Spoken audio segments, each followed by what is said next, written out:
ajunge la 30.000 de pacienți în România.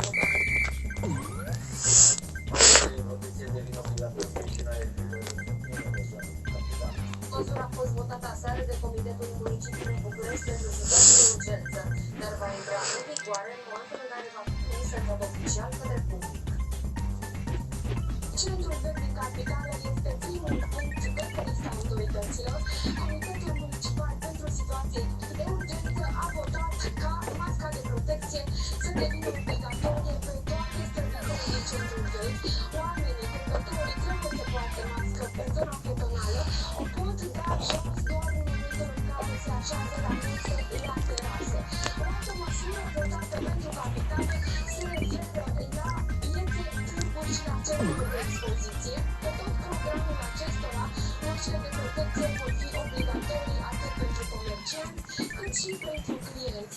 Un alt punct se referă la toate evenimentele din aer liber, așadar dacă veți merge la spectacole sau la teatru în aer liber, trebuie să portați mască din momentul în care intrați în perimetrul evenimentului și până când ieșiți.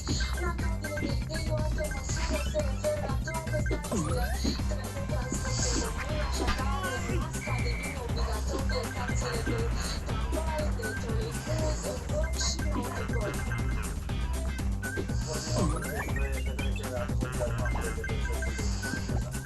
CFR a obținut al treilea titlu consecutiv de campion al României la fotbal, iar suporterii înfocați au sărbătorit cu fast victoria.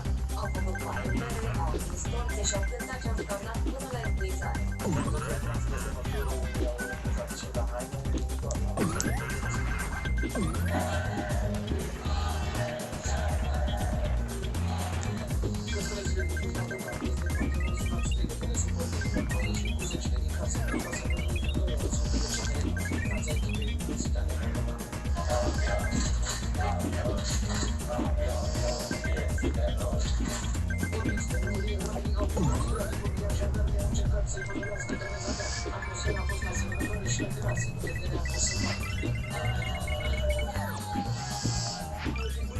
Pentru noi suporterii echipei ce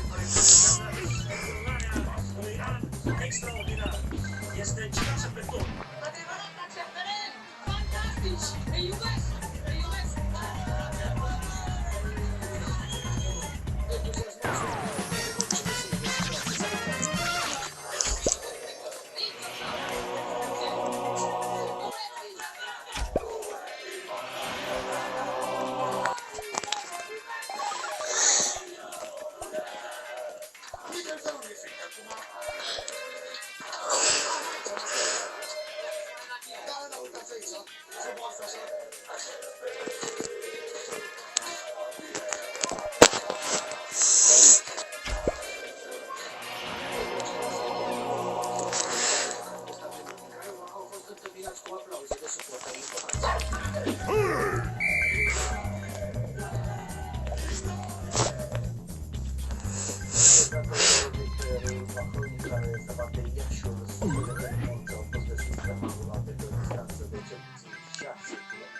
În timp ce autoritățile vorbesc despre cauze naturale, câțiva cercetători susțin că ar fi vorba despre o poluare masivă în zonă.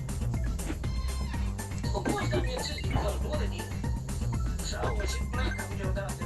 Plaka szkadły na poczęli na szkadła.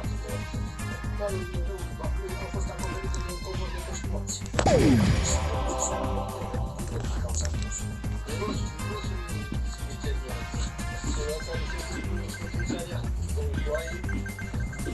Proszę sobie